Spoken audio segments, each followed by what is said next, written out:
Hey everyone, welcome to the Self-Woven Podcast, a way of living your uniqueness. We are your hosts, Danita and Brea. When you say discipline, what do you mean? Because to me, like when I hear discipline, it's like structured, it's harsh, it's not anything I want to have to do with. Even though there are things that I do on a routine basis that I know is good for myself. If I were to be like, I'm going to be disciplined and going to the gym, I probably almost automatically would stop going to the gym. I'm not, because it is something that I'm supposed to do because I'm disciplined in it. That my body would probably just be like, today we're going to go to the beach because you said the word. Especially for those of us that had a lot of discipline growing up in our parents and our schools. And it is. The discipline, I mean, in this respect is, let's say a neighbor comes and talks to us and they accuse us of something we didn't do and we feel very angry. We have a couple choices right there. We can shout back, we can scream, we can create a bigger thing, which it might be the right thing to do, or we can leave, go away, get in the car, go for a drive. We can put on the television, we can go have a glass of wine or beer, we can go eat a bag of potato chips. So there's a lot of things that we can do, but where's the discipline at? The discipline would be like, I'm actually going to allow myself to feel this in the body. Oh, it's like, it's in my throat. Okay. Can I just allow myself to be with this for a few minutes, become aware of it? Is it moving? Is it changing shape? Is it eventually fading away? Because it actually does. So what happens when we allow ourselves to become aware of what's happening in our body for 1 minute, 5 minutes, 10 minutes, is that prevents that emotion from being stored in our system, where all the other anger in this case has been stored in our system, deep down at a cellular level within our nervous system, in the subconscious, since we were probably in utero, right? Since we were babies, and it's just compiled. And it compiles because it's hidden. We don't know it's there. We go on with our lives. We distract ourselves. We avoid those sorts of emotions until one day we realize that our whole body's tense. We're holding a whole lot. We're doing the same patterns in our relationships with our loved ones or with our children or wherever in our workplaces. We're like running from these same places. We're like, this doesn't feel good. This isn't right. Why is that? Because your cells, your nervous system, your subconscious are on autopilot from what it has learned and what it has been storing for decades. The discipline is the choice of actually allowing yourself to feel and become aware of what's happening within your body. The discipline comes in exactly what you just said, but the sensation is going to be that much greater because you haven't ever felt it. The discipline is allowing yourself to feel the sensation that comes up. And then you're probably going to feel the 40 years behind you that has been there. Once you started feeling your body and you got to a point where the sensation can leave within like a minute or two, I might live with that sensation for like a day. I might live with it for a week. I might live with it for 2 weeks. And that sensation just kind of exists. At some point in my life, I definitely, if there was a sensation in my chest, like some sort of anxiety or anger or resentment, whatever it was, it lived there. I would have done something to try to avoid it. And the first time I really started to just allow myself to feel it, it was just living with a band across your chest for like 3 weeks, maybe 4 weeks. You're just noticing it and wondering, okay, when are you going to go away? Yeah, thank you so much for saying that, because this isn't easy. This isn't easy to do. It's not easy to feel if we've never felt before. Now, to be fair, that 3 or 4 weeks to begin with then might turn into a day, then might turn into an hour, and it can turn into just seconds where it's just this pause. Oh yeah, I'm slowing that. And then you're like absolutely amazed at how quickly you feel it in your body and it releases. It's so quick. And then people use the term baggage, you don't have baggage anymore. You start to drop the bags, bag by bag by bag by bag. It literally just starts to fall off, to shed off of our body. But to get to that point where it's easy like that, it takes discipline and it takes a while. And it means not numbing ourselves. I mean, for us in our society right now, it's typically alcohol, it's prescription drugs, or it's scrolling on social media or something. Those are like the three main ones. There's a lot. There's shopping. We could list. There's so many things. There's even exercising, right? Like we're talking about the healthy benefits of exercising, but there's the over exercising to avoid feeling, because you get the hit of dopamine. So keep going that way. So there's a lot to actually pause, to actually have the discipline to feel the discomfort in our body. It takes a lot to do that. It's not easy. That's the discipline I'm talking about. It kind of sounds easy, but it's not. When you were just talking about like alcohol and exercise was probably my number one go-to. Like immediately, if I was feeling it, I'm going to like run, I'm going to hike, I'm going to go do yoga, I'm going to go do something until it goes away. In my previous life, I would have just been like, I'm going to go for wine just to kind of relieve that sensation. I haven't met a person yet whose system doesn't take alcohol in as a toxin. Like there is something about it that doesn't register energetically very good for people at all. And I just haven't seen, and I'm not saying, I think there could be cases where it does work for some people in some way, but I haven't seen it yet. I can't drink alcohol anymore. And at all, period. I just can't. I have a sip and I'm aware that my body is like, why would you just do that to me? It's just instantaneous. Like, what are you thinking? Why would you poison me? To put up with all there's the environmental toxins, like there's all the stuff in the world that our body has to acclimate to every single day of our lives, the hidden things in the food, the things, right? And then it's like, why would you do that on top of that? Like, sorry. So I just don't anymore. And it's sad, isn't that though? Because it's such an art, a beautiful hard alcohol, whiskey. I mean, whiskey to gin, like artisan grades, wines, craft beer. It's such a beautiful art and it does have such an amazing palette. And so I don't want to say anything. It's nothing against that. It's just that unfortunately, alcohol doesn't work well with most people's bodies. This is the same for when our diets become really clean too. Then it becomes so clean, which mine is now. If I was to go, I'm going to go eat, I don't know, a Snickers chocolate bar.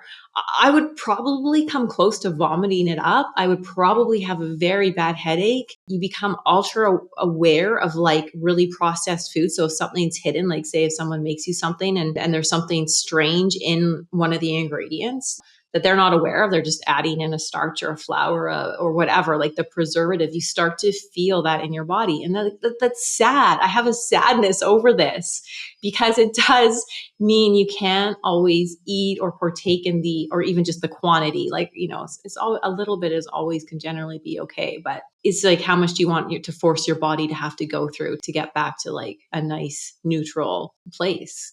And I think those are the decisions. And so, as you know, for me, I eat a mostly protein-based diet, and this works for me really well. I can say this.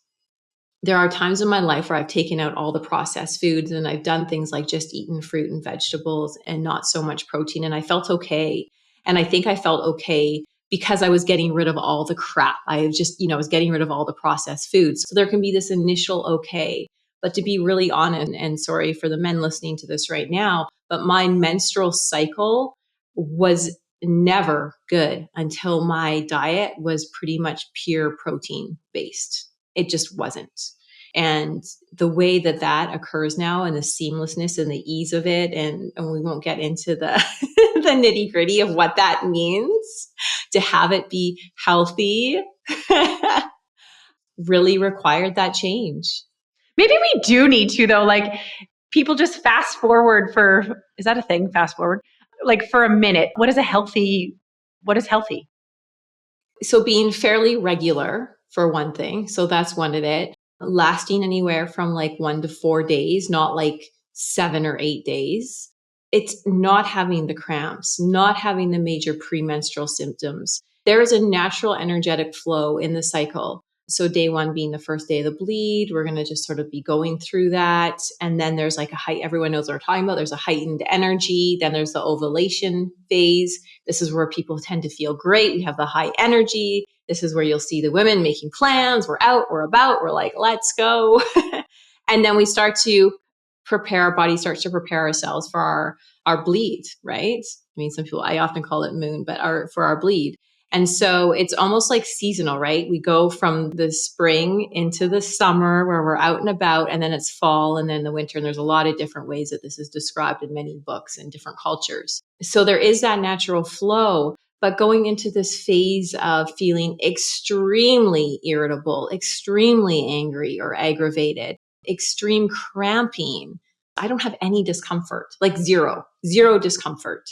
I'm aware that my energy levels are lower. I'm aware that I need more nourishment. I'm aware that I'm not going to be so social. I'm going to take more time for myself.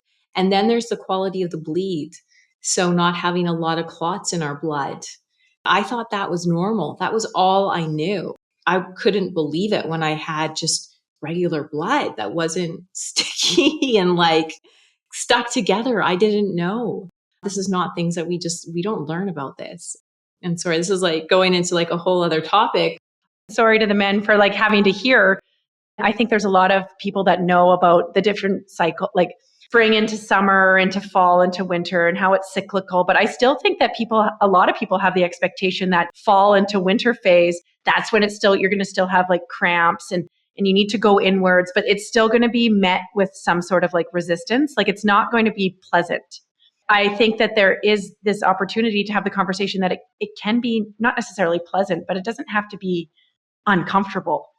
It can feel pleasant in a way if you're like, wow, I'm going to take these few days for me, just for me, cozying in, sweater on, that kind of vibe. This is my time to be with me, to maybe deep meditation, reading books, eating extra healthy. Reduced exercise is often helpful, but like walk, say if you're a runner, then maybe it's a walk and a run, or it's just longer walks. It's things like that. It's changing things. So it's about nourishment. It's recognizing that our body is releasing blood. That's a lot for our body to do, and to allow it to rebuild itself in a really healthy way. Actually, interestingly, for the men go through their cycle every 24 hours. So it's very similar, but theirs is every 20. And this is, I don't know if this is in the books anywhere, but energetically, and if you're reading some past cultural history too, you can read it more from that perspective. I don't know the words or anything from that.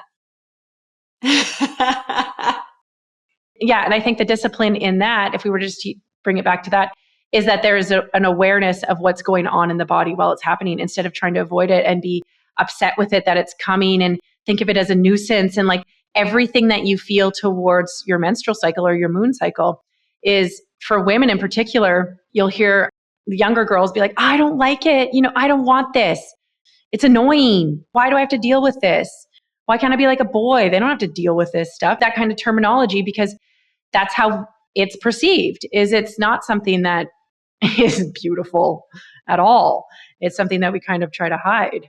And the discipline comes in just becoming aware of it and actually then starting to embrace it in some form. A few things that have happened over the last few decades, which I think have been very helpful, is the cups, the menstrual cups, so we can actually see the blood for those that want to do that, or the period underwear. We're seeing it. We're more aware of what's happening. We know what the blood flow is like. We know the quality of the blood. We get to know it that way versus tampons. And that's a form of avoidance. And I know this is the easiest way. It's like, we just forget, we pretend it's not there, go on with our lives. But there's been all sorts of reports lately around the toxicity of them, even some of the organic cotton ones that we're inserting. So there's that. And then just energetically, we're stuffing that in when really it wants to come out. My recommendation for anyone feeling ready for it is actually the underwear, because it's continuing to be released. And of course, like I use the cup when I'm going swimming or surfing or in the ocean or doing something active where that's required. So, it's always being flexible in whatever that is. But I have to say, I'm very, very grateful for these. It's hard when your moon cycle is like 7 to 14 days. And I think it becomes a part of your discipline or your self-awareness to start exploring what that is and what that means and why it's happening. Yeah. And if it is like that, it's generally a 1 to 2 year process to go through those changes. Discipline, I think, comes in. So this is we just ended up going down this rabbit hole of menstruation for whatever reason, I suppose. Because it was like food, and then how food. But it's food. This is every area in life. This discipline to start to allow ourselves to pay attention to our body, our nervous system, our emotions, our subconscious, that pausing in our life to do that. That's, I think, where the discipline starts. Once we get the used to that from that place, and it's very hard at first, it can be very hard. We then can start allowing ourselves to pay attention to all these little threads that we started talking about: the food, the menstrual cycle, exercise. Then we get into relationships, right? What is a healthy relationship with our children, with our parents, with our lovers, with our friends, with our colleagues? It all starts, these are all little threads we can go to, but they're hard to address when we don't first start with the discipline of pausing to come to know ourselves. How long do you think it takes for the discipline to kind of like set in? I work with those that really want to go down that road. I work with them for 6 to 9 months. And it's for that very reason, because it's hard at first. It really is. And so like you were talking about, like, let's say we're working, there's shame in our bodies. We're all holding or have held shame in our bodies, probably in a very deep way, guilt, like those kind of things. When those come up to the surface and we allow them to be felt, there is going to naturally be some avoidance of that, right? There's going to be some like, oh, what else can I do to not feel this? And we can insert any of these harder emotions into that. Working with those, I think it takes a while. And sometimes people take a break. If you're not working with someone like myself to hold you through that and to guide that, then you're going to probably take a break and take some time off and then come back again to it. So it can be years. And I don't think I don't see this as an outcome either. Once you're committed to actually going inwards and feeling, then you're in the journey, you're doing it. And to me, you're actually really living life then, because you're doing it with an awareness that you didn't have. It doesn't matter if it's 6 months, 9 months, 5 years, 10 years, the unfoldment continues and continues. I'm still on this path of self-awareness and discovery. We all are. I mean, if we weren't, what's the point of being here on earth right now? To me, this is it. This is what we're here to do. Sometimes I'm looking for like the hop on, hop off option, like where's the escape hatch? Well, we all want to just know, and we want the fix, and we want an answer. And I'm talking about the answers are in you, and there's not a little voice in there telling you what those answers are. The refinement involved, the stillness involved, discipline. It's discipline. Well, the main thing for me is that the terminology discipline has changed after this conversation. Pause, use the discipline, start coming into the emotions. And thanks for listening to us and tuning in. Thanks, everybody. Bye.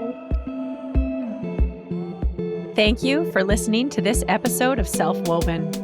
You can find us on our website, selfwoven.com, to learn more about our community, where we link people embracing their unrefined, unpolished, and unrestricted way of living. Those who are looking to explore their unique energetic, spiritual, and physical essence. This is where we go deeper and share opinions and celebrate our deeper layered experiences, and where we connect in embracing authenticity, deepening our connection to ourselves and the world around us. And also, here is our disclaimer that this information shared is our opinions and experiences and is not medical advice. There has been no client relationship established, and the use of this information is at the user's own risk and does not substitute for any mental health or medical diagnosis or treatments.